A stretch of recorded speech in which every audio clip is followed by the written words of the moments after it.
तीसरी इसकी आवाज़ है यू, इसका तलफ़ुज़ है यू।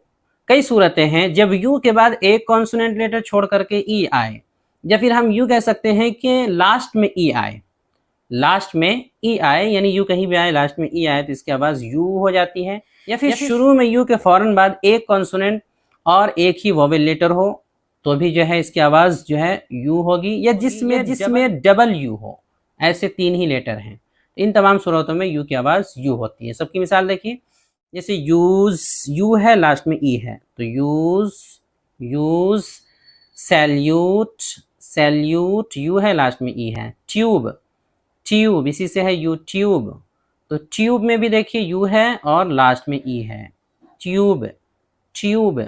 यूनिफॉर्म, यूनिफॉर्म, ये शुरू में यू की मिसाल। यूनिक, यूनिक, तो शुरू में यू की मिसाल। डबल यू की मिसाल जैसे वैक्यूम, वैक्यूम। आपके लिए एक जबरदस्त खुशखबरी है कि उर्दू से अंग्रेजी सिखाने वाली हमारी नायाब किताब रहनुमाए अंग्रेजी अब PDF फाइल की शक्ल में भी आ गई है। आप दुनिया के किसी भी मुल्क में हासिल कर सकते हैं। हासिल करने के लिए व्हाट्सएप पर राब्ता करें।